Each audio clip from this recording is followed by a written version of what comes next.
ሰላም ውድ ቤተሰቦቼ አንድ ሰሞኑን ገጠመኝ ላጋራችሁ ብዙዎቻችሁን ይጠቅማልና አዳምጡኝ። ሰሞኑን በተለይም በዚህ በጥምቀቱ ሳምንት በተለይም የገናናው የኃያሉ መልአክ የቅዱስ ሚካኤል ቀንና እንደዚሁም ደግሞ የቅዱስ ሩፋኤል ቀን ላይ የተከሰተ አጋጣሚና ታሪክ ነው። በተለይም ደግሞ ይህ ቪዲዮ የሚጠቅማችሁ በእውነት ለመናገር በቤታችሁ ውስጥ አጋዥ ወይም ሰራተኛ የምትቀጥሩ ቤተሰቦች በጣም ልትጠነቀቁ የሚገባውን ነገርና ድንገትም ይህ ነገር ለብዙዎቻችሁ የማንቂያ ደወልም ሊሆን ይችላል። ምክንያቱም ቤት ውስጥ አጋዥ ስናስገባ ሰራተኛ ስንቀጥር ብዙዎቻችን ጥንቃቄ ባለማድረግ የሚመጡ ነገሮች ይኖራሉና እኔ ደግሞ እግዚአብሔር ያደረገልኝንም ነገር የምናገርበት ነው። ምክንያቱም አንዳንዴ እግዚአብሔር በህይወታችሁ ውስጥ የሚሰራውን ነገር የምትመለከቱት በግልጽ ልትመለከቱት ትችላላችሁና ምንድነው የገጠመኝ መሰላችሁ? ቤቴ ውስጥ ለ2 ዓመታት ቤቴን ስታገለግል የነበረች ልጄን ያሳደገችልኝ ልጄን በጣም በብዙ ነገር ስትንከባከብ ስታግዙ የነበረች በጣም ጎበዝ በጣም ምን ብዬ እንደሚገልጽ አላቅም። እውነት ለመናገር እንደ እህት እንደ ስጋ ማለት እንደ ቤተሰብ የማያት እህት ነበረች። እሷም እንደዛው የምትመለከተኝ እንደ ወንድሟ የምታየኝ ማለት ነው። እድሜዋ በ20ዎቹ አካባቢ የምትገኝ እህት ነበረችና ወደዚህ መጣ እንግዲህ አዲስ አበባ ስትመጣ ልጅ እያለች ስለመጣች ቤተሰቦቿን ማየት እንደምትፈልግ ትነግረናለች። እኛም የሚያስፈልጋትን ነገር አሟልተን ገንዘቧን በአካውንቷ ስለምናስቀምጥላት ገንዘቧን አዘጋጅተን በሙሉ የሚያስፈልጋትን ነገር መታወቂያውን፣ ናሽናል አይዲውን ሁሉንም ነገር አዘጋጅተን ወደ ክፍለ ሀገር እንድትሄድ የሚያስፈልጋትን ነገር አዘጋጅተን እንድትሄድ አመቻችንላት ማለት ነውና እንግዲህ እሷ ስትሄድ ደግሞ እሷ ከሄደች በኋላ ሌላ ሰው ደግሞ መተካት ነበረብን። ምክንያቱም ልጃችንን ለማየት ቤት ውስጥ ለማገዝ አንዳንድ ነገሮችን የሚያስፈልገንን ነገር ከኛ ጋር አብራ እንድታሳልፍ ማለት ነውና ቤት ውስጥ የራሳችን እንደ ቤት የራሳችን ሕግ ስላለን ቤት ውስጥ የምናደርጋቸው የራሳችን ሕጎች አሉንና ይሄ ነገር ለሁሉም ቤተሰብ ውስጥ ሊኖር ይገባል ብዬ አስባለሁኝ። ቤት ውስጥ እንደ አንድ ኦርቶዶክሳዊ ክርስቲያን የራሳችን ሕግና ስርዓት ሊኖረን ይገባል። አንዱ እዚህ ጋር እንድታውቁ የሚፈልገው ነገር የምትጸልዩበት ሰዓት፣ የምትሰግዱበት ሰዓት፣ የምትመገቡበት ሰዓት፣ የምታደርጉበት የምትወያዩበት ቤት ውስጥ የምትሰሯቸው ነገሮች የምታደርጉበት ጊዜ ሊኖራችሁ ይገባልና የሄደችው ህይወታችን ይህንን ሁሉ ከኛ ጋር ስታሳልፍ አብራን ስትመገብ በጣም ደስ የሚለው ለሁሉም ሰዎች እንደውም መማሪያ እንደሆን ብዬ የምናገረው ምንድነው ቤት ውስጥ በጋራ ምግብ የመመገብን ልምድ ሁላችንም ልንለማመድ ይገባል። አንዳንዴ አሁን የቤት ውስጥ የሚያገለግሏችሁ እንደ ሰራተኛ እንደ እህት የምትመለከቷችሁን ሰዎች ለይቶ ምግብ የመስጠት ምናምን አንዳንድ ጥሩ ያልሆኑ ልማዶች አንዳንድ ቦታዎች ይታያሉና በጋራ አብሮ ጸልዮ እግዚአብሔርን አመስግኖ መመገብን መለማመድ ያስፈልጋልና አጋጣሚ አዲሷን ልጅ እንድትመጣ ተፈለገና ልጅቷ እንድትመጣ ተደረገ። የቅዱስ ሚካኤል ቀን የዛን ቀን እንግዲህ በጣም መንገድ ይዘጋጋ ነበር። ሄጄ በጣም ከክፍለ ሀገር ከመጣች በኋላ ይዟት ከመጡ ቤተሰቦች ጋር ሄጄ ተቀበልኳትና ወደ ቤት ይዣት እመጣለሁ ማለት ነው። በጣም የሚገርመው ፓርት እዚህ ጋር ነው የሚጀምረው። ልጅቷን አገኘዋት ሳያት እድሜዋ ገና ልጅ ነገር ነች። እንዳልኩት እኔ መካከለኛ እድሜ ውስጥ ያሉ ልጆች እፈልጋለሁኝ። በ20ዎች ውስጥ ያሉ ልጆችን እፈልጋለሁኝ ቤት ውስጥ እንዲያገለግሉና ያገኘዋትም ልጅ ጎበዝ ልጅ ነበረች። እንግዲህ ሌላ ነገር አላቅም። የዛን ቀን ነው ለመጀመሪያ ጊዜ ያየዋትና ይዣት እንደመጣሁት ቤት እንደመጣን ያችኛዋን እንግዲህ እንዳልኳችሁ ሸኝተናታል። ሄዳለች እሷ ወደ ቤተሰቦቿ ጋር ማለት ነውና ከመጣች በኋላ ቤት እንደገባች ግድግዳውን ታያለች፣ ወደዛ ወደዚህ ታያለች። በቃ ምንም ኮምፎርታብል የሆነ ነገር አልተሰማትምና እንግዲህ እኛ ቤት ውስጥ ምንም የተለየ ነገር የለም፣ ምንም የሚረብሽ ነገር የለም ማለት ምንም የሚያስፈራም ነገር የለም። እንደዚህም ግርግርም ያለበት ቤት አይደለም። ያለነው ጥቂት የምንባል ሰዎች ነን ቤት ውስጥ ያለነውና ከዛ በኋላ ምግብ ተመገቢ እምቢ፣ ገብተሽ ታጠቢ እምቢ፣ እንደዚህ አድርጊ እምቢ፣ መቆየት ፈልጋለሁኝ ምናምን። ከዛ እሺ ገብተሽ ተኛ አልናት። ገብታ ተኛች። ከዛ ልክ ወደ ማታ አካባቢ ላይ እንግዲህ አረፍ ካለች በኋላ ትንሽ የድካም ስሜቷ ካለቀለላት በኋላ ማውራት ያለብን ነገር አለ ብለን ቁጭ አለንና ቤት ውስጥ ስላለው ነገር በሙሉ ነገርናት። ሁሉንም ነገር ምን ማድረግ እንዳለባት ምን መደረግ እንደሌለበት ሁሉንም ነገር ከነገርናት በኋላ አንድ በጋራ የምንፈጽማቸው ነገሮች ይኖራሉ። ለምሳሌ የጸሎት ሰዓታት አሉን። ጸሎት፣ ስግደት፣ መንፈሳዊ ምግባራትን አብረን በጋራ ነው ቤት ውስጥ የምናደርገው። ይህንን በደንብ እንድታውቂ እፈልጋለሁኝ ብዬ ስናገራት ልጅቷ መቀያየር ጀመረች። ይህንን ነገር ስናገር መቀየር ጀመረች እና በጣም በሚገርም ሁኔታ እነዚህን ነገሮች ተነጋግረን ልክ ቤት ውስጥ ማድረግ ያሉብንን ነገሮች ፈጽመን ራታችንን ተመግበን ተጫውተን አደረን ማለት ነው። የቅዱስ ሩፋኤል ቀን ግን ተአምሩ ይጀምራል ማለት ነው። በቃ የቅዱስ ሩፋኤል ቀን ጠዋት ልጅቷ መቀየር ጀመረች። ጸሎት ቤት ግቢና ጸሎት ጸልይ ብላ ባለቤቴ ትነግራታለች። ጸሎት ቤት ገብታ ጸሎት እንድትጸልይ ባለቤቴ ስትነግራት ወደ ጸሎት ቤቱ ልትገባ ስትመጣ ልጅቷ ማጓራት ጀመረች። እዚህ ቤት መቆየት አልፈልግም፣ እዚህ ቤት ውስጥ መሆን አልፈልግም፣ በቃ ይሄ ቤት አይመችም፣ ይሄ ቤት ያስጠላል፣ በቃ መልሱኝ፣ ወደ ቤተሰቤ ጋር መሄድ እፈልጋለሁ ምናምን። በቃ ግራ ገባን ማለት ነው።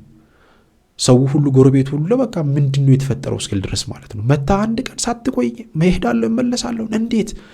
ይዟት የመጡት ቤተሰቦች ራሱ በጣም ደንግጠው ግራ እስኪጋቡ ድረስ ማለት ነው። መሄድ እፈልጋለሁ፣ በቃ እዚህ ቤት አልቆይም፣ ምንድነው ችግሩ? ምንድነው የተፈጠረው ስንላት እኛ ገብቶናል፣ ምን እንደሆነ እኛ ገብቶናል። ሰው ደግሞ ግራ ተጋብቷል። ምንድነው የተፈጠረው ምናምን እያሉ ሰው ይጠይቃል። ምንም የተፈጠረ ነገር የለም፣ መሄድ እፈልጋለሁ ነው እያለች ያለችው። እኛ ጸሎት ቤት ገብተሽ ጸልይ ያልናት ጸሎት ቤት መግባት አልቻለችም። ጸሎት ቤቱ ጋር ስትመጣ ማጓራት ጀመረች። በቃ እንዳለ የዛሩ መንፈስ በአጠቃላይ ተገልብጦ ተነሳ ማለት ነው። ከዛ ልጅቷ ምን ትለናለች? ወደ ቤተሰቦቼ መልሱልኝ ወይም ደግሞ ቤተሰቦቼ ጋር ደውሉልኝና የሚያዞሩልኝ ነገር አለ፣ የተለመደ ነገር አለ፣ ያንን ሊያደርጉልኝ ይገባል፣ ያንን ካላደረጉልኝ ይህ ነገር አይተወኝም ምናምን እያለች ቤቱን ረበሸች። እንግዲህ ልጅ አለ ብያችኋለሁ። በዚሁ አጋጣሚ ልጄ 2 ዓመቱን በዚህ በጥር 17 በእስጢፋኖስ ቀን ነው እንግዲህ 2ኛ ዓመቱን ያከበረው። ያው እግዚአብሔር አምላካችን ስሙ የተመሰገነ ይሁን። ይህንን እንድናይ የፈቀደልን አምላካችን በእውነት ስሙ የተመሰገነ ይሁን እና እንግዲህ ቀድማ የሄደችው ልጅ ነች። እንግዲህ ልጄን ለ2 ዓመታት በደንብ ስትንከባከበው በጣም የማከብራት በጣም የምወዳት እግዚአብሔር ትልቅ ነገር እንዲሰጣት ትልቅ ነገር እንዲገጥማት እመኛለሁ። ምክንያቱም ልጆች በቀላሉ አይገኙም። እግዚአብሔር ሲፈቅድና የእግዚአብሔር ፍቃድ ሲኖርበት ነው ብዙ ጊዜ እንደዚህ ሁሉ ነገር ሊረዱላችሁ ሊያግዟቸው የሚችሉ ሰዎችን ብታገኙትና ይህ ነገር በቅዱስ ሩፋኤል ቀን እንግዲህ በመጣችሁ ልጅ ተከሰተ። ልጅቷ አትያዙኝ፣ አትንኩኝ፣ ማንም ሰው እንዳይጠጋኝ በቃ።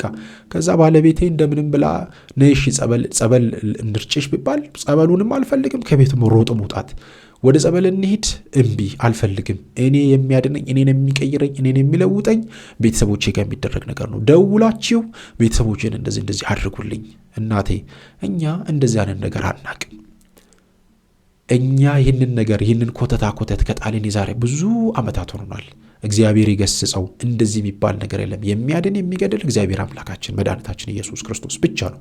ስለዚህ እንደዚህ አይነት ኮተት ውስጥ ተመልሰን አንገባም። ስለዚህ አንቺም ይህን ነገር የምትፈልጊ ከሆነ መቀየር የምትፈልጊ ከሆነ አሁን የምንናገረውን ነገር አልሰማችሁም፣ ማናችሁንም አልሰማም፣ በቃ ማናችሁንም አልሰማም። መሄድ ነው የሚፈልገው፣ መሄድ ነው፣ ተመልሼ መሄድ ነው የሚፈልገው፣ በቃ ሄዳለሁ፣ ከዚህ ቤት አስወጡኝ ብላ ቤቱን ለቃ ብን ብላ ከቤት ወጥታ መሮጥ። ወዴት ሄዳለች? እዛ ቅርብ አካባቢ ላይ ዘመዶች አሏትና ወደዛ መሄድ አለብኝ፣ በቃ ወደዛ ሄዳለሁ፣ ልቀቁኝ፣ በቃ አስወጡኝ ከዚህ ቤት። ከዛ እንደዚህ ይባላል እንግዲህ ወጣች። ከወጣች በኋላም እዛም ከሄደች በኋላ ደግሞ እስቲ ቅዱስ ሩፋኤል እንግዲህ ሰፈር ላይ ቅዱስ ሩፋኤል ስለነበረ የቅዱስ ሩፋኤልን ታቦት ከታቦት ማደሪያ ወደ ቤተ ክርስቲያን ወደ ቤተ መቅደሱ እንዲገባ እንሂድ ተባባሉና ይወጣሉ። ከወጣችም በኋላ ይሄ ነገር በጣም አስቸገራት። በቃ ማጓራት መንፈሱ ተረበሸ። በቃ ተረበሸ። እኛን አትጠጉ፣ በቃ እኔ ጋር እንዳትቀርቡ፣ እኔ ጋር እንዳትጠጉ፣ ማናችሁም እንዳትጠጉ፣ በቃ እኔ መሄድ ነው የሚፈልገው፣ ይዛችሁኝ ሂዱ ከዚህ። ልጅቷ ተቀያየረች። በቃ እኛ ደነገጥን።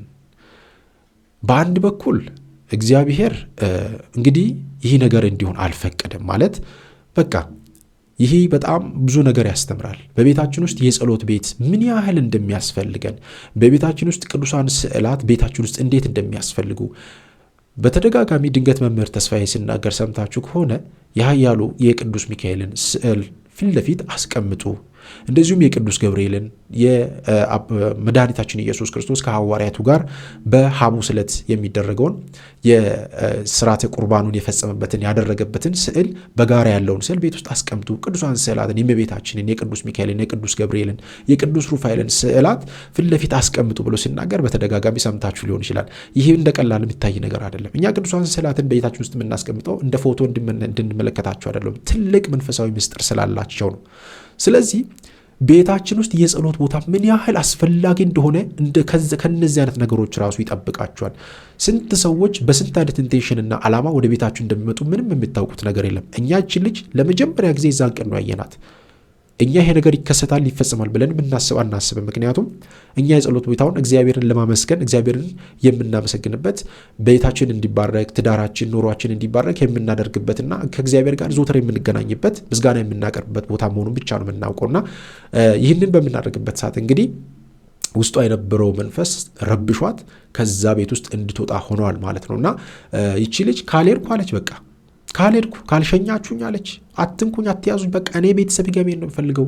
ካልሆነ ደግሞ ደውላችሁ ቤተሰቦችን የሚደረገውን ነገር እንዲደረግልኝ አስደርጉ፣ ጠይቁልኝ ብላ በጣም አስቸገረችን። እንግዲህ አንድም እኛም ደግሞ እንደዛ አይነት ስሜት ውስጥ ሆና ልጅቷ ከኛ ጋር እንድትቀጥል አልፈለግንም።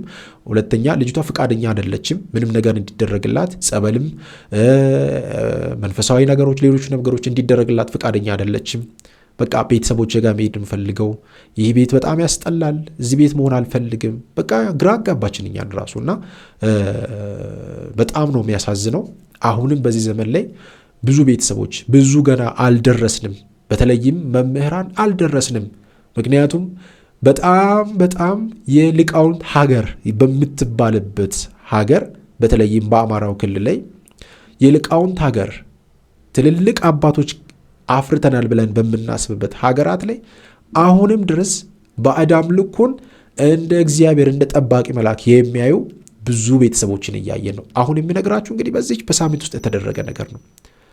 በሳምንት ውስጥ የተፈጸመ ነገር ማለት ነው። እንግዲህ ምን ያህል ከባድ እንደሆነ ተመልከቱ ውድ ቤተሰቦቼ። ስለዚህ ሁላችንም ኦርቶዶክሳውያን የጸሎት ቤት በቤታችን ያስፈልገናል። ቅዱሳን ስዕላትን በቤታችን በመኝታ ቤታችን በቤታችን ውስጥ በሚደረጉ ቦታዎች ላይ ቅዱሳን ስዕላትን ማስቀመጥ ምን ያህል ጥቅም እንዳለው በዚህ መመልከት ትችላላችሁ። ብዙ ነገሮች እንዲጋለጡ ያደርጋል። መጥፎ ነገር አስበው ይመጣን ሰው ይገይራል፣ ያስተካክላል። ክፋትን አስበው የሚመጡ ሰዎችን መልካም እንዲያስቡ ጥሩ ነገር እንዲያስቡ ይቀይራቸዋል። እንደ ቀልድ ማየት አያስፈልግም ውድ ቤተሰቦችና ይህች እህታችን እንግዲህ አልሰማም ማለችን፣ እምቢ አለችን። በመጨረሻም ካልሄድኩ ብላ ግግም ስትል እምቢ ስትል በቃ እንግዲህ ምንም ማድረግ አይቻልም። እኛም ደግሞ በዚህ ስሜት ውስጥ ሆና ከኛ ጋር መቀጠል አትችልም ብለን እቺን እህታችንን ተመልሳ ወደ ቤተሰቦቿ ጋር እንድትሄድ እንግዲህ ተመልከቱ። በ12 በቅዱስ ሚካኤል ቀን ወደዚህ መጣች። በቅዱስ ሩፋኤል ቀን ብቻ ነው እዚህ ዋለች። እሱንም እንደዛው እንደነገርኳችሁ በዛ ስሜት ሆና እየተረበሸች ዋለች። ከዛ በሁለተኛው ቀን ላይ በ14 ተመልሳ ወደ ቤተሰቦቿ ጋር ሄደች ማለት ነው። እሱ አይደለም ደግሞ የሚገርመው እየሄደች ራሱ ድጋሚ መንገድ ላይ ወርዳ ለመኪናው ለረፍት በቆመ ሰዓት ላይ ወርዳ ለመጥፋት ወደ ጫካ ወደ በረሃ ለመሄድ ማለት ነው። ምን ያህል የዛሩ መንፈስ አሁንም ድረስ ትውልድን እያደነዘዘ እያፈዘዘ እንዳለ በዚህ መመልከት እንችላለን። በጣም ብዙ ትውልድ እያጣን እንገኛለን። በጣም ብዙ ትውልድ ሕይወቱን እያጣ ይገኛል በዚህ ጉዳይና በጣም ነው የሚያሳዝነው። ስለዚህ እንደዚህ አይነት ነገሮችን መርዳት ማገዝ የምንችለው ከመሰረቱ ያለውን ነገር ማስተካከል ስንችል ነው። ስለዚህ እያንዳንዱ ሰው እያንዳንዱ አገልጋይ ለነገሩ የትኛውም አገልጋይ ወደ ታች ወርዶ ወደ ገጠሩ ገብቶ ሰዎችን የሚያግዝ የሚያስተምር የለም። ማንም ሰው ስለ ባዕድ አምልኮ መናገር አይፈልግም። ስለ ዛሩ መንፈስ መናገር አይፈልግም። ትውልዱ የተያዘበትን ዋናውን ጉዳይ መናገርና ከዛ ጉዳይ ትውልዱ እንዲወጣ ማድረግ የሚችል ማንም ሰው የለም። በጣም ነው የሚያሳዝነው። ሁሉም መምህራን ከተማሩ በኋላ ከተማ መጥተው በከተማ መክተም ነው የሚፈልጉት። ከተማ ለማስተማር ነው። ነጭ ልብስ ለብሶ መታየት ነው የሚፈልጉት። በየሆነ የተጠሩበት ቦታ ላይ ካለ ጉባኤ ካለ ግርግር መፍጠር ነው። የሚዘመር ቦታ ካለ ግርግር ሄዶ መፍጠር ነው እንጂ ወርደው ትውልዱ የተያዘበትን ጉዳይና ችግር መመልከት የሚፈልግ ሰው ማንም ሰው የለምና በጣም ነው ያዘንኩት። ብዙ ነገር ባደርግ ደስ ይለኝ ነበረ፣ ግን አልሆነም። ምክንያቱም በጣም ልጅቷ ባህሪዋና አመሏ በጣም ተቀያየረ። ማየት አልፈልግም ማለች፣ ከእናንተ ጋር መሆን አልፈልግም ማለች። በቃ ምንም እኛ ጋር ያለውን ነገር መከታተልም እኛ የምናወራውንም ነገር መስማት ፈቃደኛ አልነበረችም። በጣም ነው የተገረምነው። በአንዴ ሮጣ ወደ ታች ወደ ዘመዶቿ ጋር ሄደች። ከዛ በኋላ ከዘመዶቿ ጋር ነው እንግዲህ ወጥታ የሄደችውና ስለዚህ ውድ ቤተሰቦች ከዚህ ቪዲዮ የምንረዳው ምንድነው? ቤታችሁ ውስጥ አጋዥ አድርጋችሁ የምትቀጥሯቸው ሰዎች የምትቀጥሯቸው እህቶች፣ ወንድሞች፣ ወንድም ሴትም ይሁን ቤት ውስጥ በምታስገቡበት ጊዜ ቤታችሁ ውስጥ ያሉን ህጎችን በደንብ አድርጋችሁ ልታሳውቁ ይገባል። በተለይም ደግሞ እንደዚህ አይነት ነገሮች ስታደርጉ በጋራ የምትፈጽሟቸው ነገሮች ሊኖሩ ይገባል። በጋራ ጸሎት ማድረግ፣ በጋራ መመገብ፣ በጋራ ስመ እግዚአብሔር የሚጠራበት ቤተክርስቲያን ስትሄዱ በጋራ መንፈሳዊ ምግባራትን ስትፈጽሙ በጋራ የምታደርጉበት ነገር ከሌለ በጣም ብዙ ዋጋ ትከፍላላችሁ። ልጆቻችን ዛሬ በቡዳ መንፈስ የሚበሉት አንዱም በዛ መንገድ ነው። በዝሙት ልጆቻችን የሚወድቁት በዚህ መንገድ ውስጥ ስለሆነ ማለት ነው። በጣም ጥሩ እግዚአብሔር የባረካችሁ ቅድም እንደነገርኳችሁ እንዳለችው እህታችን እንደሷ በጣም ጎበዝ ቤተሰብን እንደ ቤተሰብ የሚያግዙ እንደ ባዳ የማይመለከቱ የተሰጣቸውን ኃላፊነት በአግባቡ የሚፈጽሙ እግዚአብሔር የባረካቸው እንዳሉ ሁሉ በጣም ብዙ አይነት ዓላማና እቅድ ይዘው የሚመጡ ሰዎች ደግሞ አሉ። አንዳንዱ ቤተሰቡ ራሱ ገንዘብ ስለሚፈልግ ብቻ በመናፍስት አዋርሶ ልጆቹን የሚልክ ደግሞ አለ። ልጆቹን የመናፍስት ማዋረሻ አድርጎ ልጆቹ ገንዘብ እየሰለቡ እየወሰዱ ለነዛ ቤተሰቦች መልሰው እንዲልኩ የሚያደርጉ ደግሞ አሉ። የመጡበትን ቤት ሰልለው ወስደው ሌላ ነገር የሚያደርጉ አሉ። በጣም ብዙ ጉዶች አሉና እግዚአብሔር በእውነት ይጠብቀን። ምክንያቱም ብዙ እህቶቻችን በአረብ ሀገራት የሚሰሩ የተባረኩ በጣም ጎበዝ እህቶቻችን አሉ። በአረብ ሀገራት በተለያዩ ቦታዎች ላይ እየሰሩ ቤተሰብን የሚያግዙ ለራሳቸውም ለህይወታቸውም ብዙ ነገር የሚጠቀሙ እንዳሉ ሁሉ እንደዚሁ ደግሞ አስቸጋሪ አመልና ችግር ያለባቸው በጣም ብዙ ሰዎች አሉ። ስለዚህ በጣም መጠንቀቅ የሚገባን አንዱ ጉዳይ እዚህ ጋር ነውና የቤት ሰራተኛ በምትቀጥሩበት ጊዜና ቤት ውስጥ ካመጣችሁ በኋላ ማድረግ ያለባችሁ የራሳችሁ የቤት ህግ፣ የጸሎት፣ የመንፈሳዊ ምግባራት የምታደርጉበት የጸበል፣ ሌሎችንም ጉዳዮች ስርዓትና ህግ ቤታችሁ ውስጥ ሊኖር ይገባልና ይሄንን ማድረግ ከቻለን ቤታችንን መጠበቅ እንችላለንና እንግዲህ በጣም በሚገርም ሁኔታ እንደዚህ አይነት ነገሮች ይከሰታሉና በጣም ብዙዎቻችን ብዙ ዋጋ የምንከፍልባቸው ጉዳዮች ስላሉ እነዚህን ነገሮች ማየት አስፈላጊ ነው ብዬ አስባለሁ። እግዚአብሔር አምላካችን እንግዲህ ፈቅዶ ልጅቷም ቤተሰቦቿ ጋር ተመልሳለች ማለት ነው። እንግዲህ አሁን እዛ ደግሞ የሚኖራት ህይወት ምን እንደሆነ እንግዲህ እግዚአብሔር ነው የሚያውቀው። እንግዲህ ተመልከቱ፣ በዚህ ዘመን ላይ እንግዲህ ገና የ20 ዓመት ምናምን ልጅ ነች። ቤተሰቦቼ ይህንን ካላደረጉልኝ ብላ የምትናገሩ ውድ ቤተሰቦቼ ሊያዞሩልኝ ይገባል፣ የሚታረድ ነገር አለ፣ ይሄ መደረግ አለበት፣ ይሄ ነገር ሊተወኝ ነው አለችውና የዛሩ መንፈስ ሀገር ሽቶ እንግዲህ በዛ ደረጃ እንድረብሻት ሆኗል ማለት ነውና የጸሎት ቤት ያስፈልገናል። ቤታችን ውስጥ የምንጸልይበት፣ የምንሰግድበት፣ እግዚአብሔርን የምናመሰግንበት ብለን ስንናገር በምክንያት ነው ውድ ቤተሰቦች እንጂ ለጌጥ ለሸው አይደለም ማለት ነውና ይሄንን ሁላችንም ልንረዳ ይገባል። እግዚአብሔር አምላካችን ከሁላችን ጋር ይሁን። እግዚአብሔር ሁላችንንም ይጠብቀን፣ በእውነት ይቆየን። አሜን።